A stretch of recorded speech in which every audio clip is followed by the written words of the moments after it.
तर hi hello. तर सगळ्यात आधी तुम्हाला गुरुपौर्णिमेच्या सगळ्यात खूप खूप शुभेच्छा. तर हा व्हिडिओ तुम्हाला एक दिवस आहे ना लेट येईल बरं का, कारण ना माझी तयारी वगैरे आत्ता झाली, घरातलं सगळं काम वगैरे आवरलं. थोडीशी अंशूची तब्येत काय ठीक नाही ना, तर त्याच्यामुळे थोडं हळूहळू केलं, तर त्यामुळे एक दिवस लेट येईल व्हिडिओ. म्हणजे उद्या करेन मी पोस्ट. आज आहे गुरुपौर्णिमा, तर सगळ्यांना गुरुपौर्णिमेच्या खूप खूप साऱ्या शुभेच्छा. तर आता काम वगैरे आवरलं आणि त्याच्यानंतर म्हटलं आता हे करावं, काहीतरी आपली गुरुप्रती काहीतरी थोडंसं आपण समर्पण करावं. तर त्याच्यासाठीच आज म्हटलं थोडंसं अभिषेक करावा. तर अभिषेक चला, तर अभिषेक कसा करावा याचा व्हिडिओ देखील आहे माझ्या चॅनलवरती, तर तो देखील तुम्ही नक्की बघा. त्यात आज सकाळपासून काय मी उपवासच पकडलेला होता. तर सगळ्यात आधी ना मला इकडं देव सगळे स्वच्छ करून घ्यायचे होते, आणि नेमकं सगळं देवाचे थोडंसं भांडी वगैरे स्वच्छ करताना माझ्या ना अंगठ्याला लागलं. त्यामुळं मला काय व्यवस्थित हे करता येत नव्हतं. बोटानं जेवढं मला व्यवस्थित पितांबरीनं स्वच्छ करता येईल तेवढं करत होते, कारण खूप जोरात असं लागलं, नखाला लागलं होतं अंगठ्याच्या. तर म्हटलं आधी पहिला साफसफाई करून घ्यावी. आज थोडासा निवांत वेळ मिळाला होता, तर म्हटलं चला आता सगळंच आवरावर करून घ्यावी. तर अंशूची जरा तब्येत पण चांगली झालेली होती, तर म्हटलं काय नाही मग निवांत आहे आज. तर मी नेहमी ना पितांबरीने स्वच्छ करत असते. तर अजून तुम्ही कुठल्या पद्धतीनं म्हणजे देव पटकन असे स्वच्छ होतील अशी कोणती ट्रिक असेल तर ते देखील मला नक्की कमेंटमध्ये सांगा. नेक्स्ट टाईम मी नक्की ती ट्रिक वापरत जाईन. तर अशा पद्धतीनं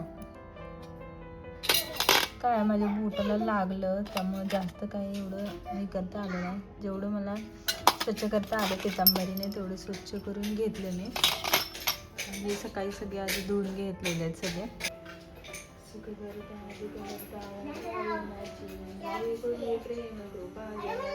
सर्वांगी सुंदर ओटी सिंदुराची कंठे सद्गुरु स्वामी समर्था आरती करू गुरुवर्या रे.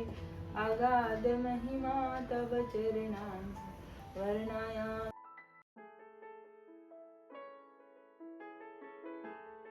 तर आता माझी देवपूजा वगैरे झाली, आणि आता खरं मी आज गुरुपौर्णिमेची सेपरेट पूजा वगैरे काही मांडलेली नाही आहे, पण फक्त आज म्हटलं हे करायचे, अभिषेक करायचं चालू आहे. तर अभिषेकासाठी हे जे माझ्याकडं नित्यसेवेचं पुस्तक आहे तर त्याच्यामधलं काय काय म्हणजे काय काय करतात अभिषेक म्हणताना, काय काय म्हणतात, तर हे सगळं एका व्हिडिओमध्ये मी शेअर केलं. तर हे जे नित्यसेवेचं पुस्तक आहे तर त्याच्यामध्ये सगळं दिलेलं आहे की कसं म्हणजे अभिषेक वगैरेचं काय काय म्हणायचं वगैरे.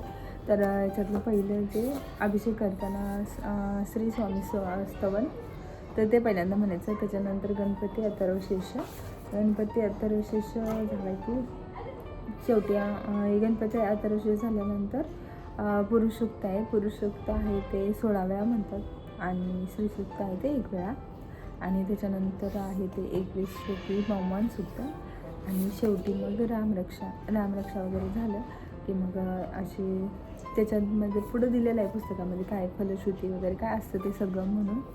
शेवटी मग अशा प्रकारे अभिषेक पूर्ण करायचा. तर तेच मी आता करायला घेते अभिषेक. मी काय वेगळी पूजा वगैरे नाही मांडली आज, फक्त म्हटलं अभिषेक वगैरे करून घ्यावा. तर माझ्याकडे ही छोटीशीच मूर्ती आहे स्वामींची.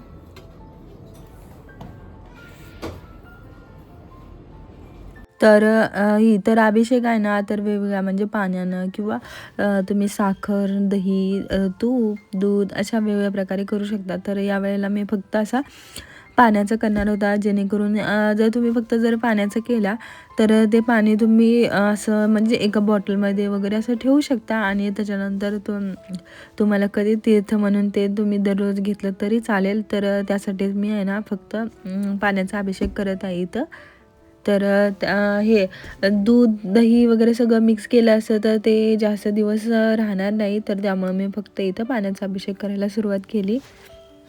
तर आज सकाळपासून उपवास केला होता, आणि आज नेमकं मी काहीच खाल्लं नव्हतं. तर सगळं अभिषेक वगैरे झाला, आणि त्याच्यानंतर मग थोडासा प्रसाद घेतला.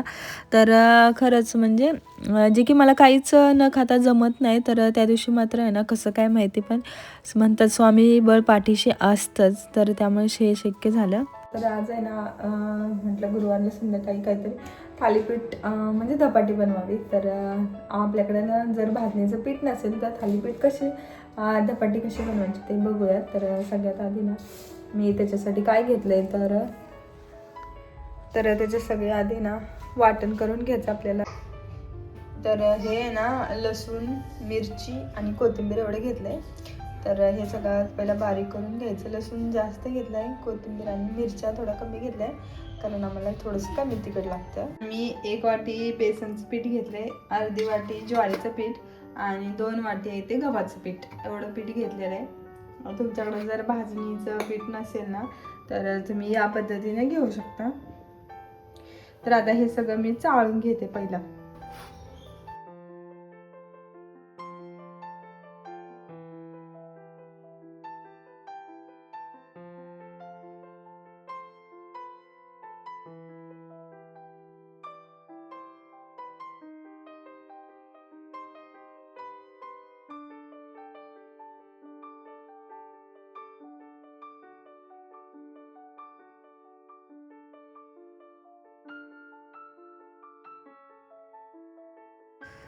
त्यानंतर सगळं पीठ वगैरे चाळून झालं की तुम्ही जे वाटण केलेलं आहे ना ते त्यात मिक्स करून घ्यायचं. तर वाटण केलं त्याच्याबरोबर तुमच्या आवडीनुसार तुम्ही वरून आहे ना कोथिंबीर आणखी टाकू शकता, छान अशी आपली डेकोरेशनसाठी. तर मीठ त्याच्यानंतर टाकलं ते मी मीठ, नंतर थोडंसं तीळ, आवडीनुसार तीळ टाकायचं, थोडंसं ओवा पण थोडासा टाकायचा. तर ओवा थोडंसं असं चुरून टाकला तर छान आणखी टेस्ट सगळे लागते, जेणेकरून पचायला पण थोडंसं जड जात नाही हे. तर आणि तीळ मी थोडेसे जास्त वापरले होते. त्यानंतर याच्यामध्ये मी टाकली ती हळद. तर हळद काय ऑप्शनल आहे, तुम्हाला जर आवडणार असेल तर टाकली, तर नाही टाकली तर चालून जाईल. आणि थोडीशी मग घेतली ती कोथिंबीर. आता हे सगळं एकत्र करून घेतलं ना तर छान सगळे आधी एकत्र करून घ्यायचं, सगळं व्यवस्थित पिठाला लागलं पाहिजे. म्हणजे मीठ, हळद, नंतर तीळ वगैरे सगळे एकत्र करायला घ्यायचे.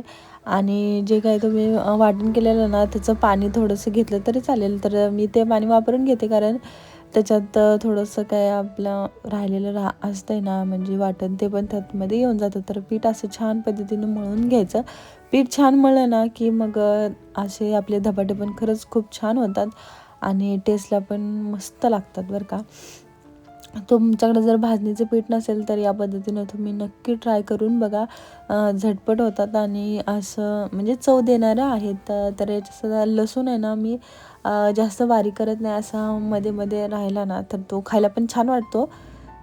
तर पीठ आहे ना मी जास्त एक दोघांना पुरेल या पद्धतीचं असं होतं. तर त्यानंतर मस्त कॉटनचा रुमाल घेऊन असे छान थापून घ्यायचे. आणि त्यासोबतच आमचा कॅमेरामॅन आहे ना त्यांचं छान एक गाणं पण चालू होतं.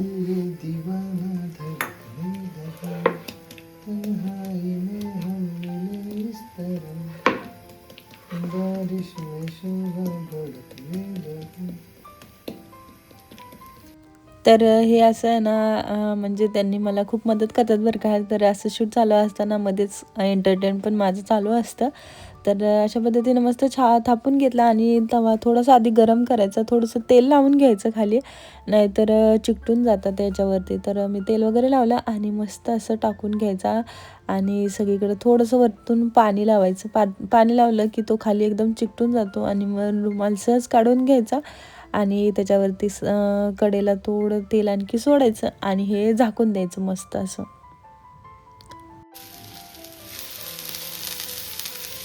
आणि अशी खरपूस भाजली ना खरंच खूप छान लागतात. मला तर खूप जास्त आवडतात. तर तुम्ही असे बनवता का, मला नक्की कमेंट करून सांगा.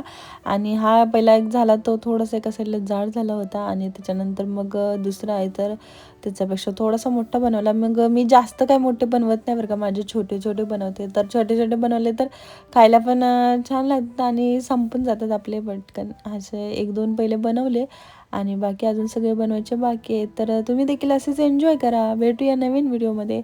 तोपर्यंत बाय.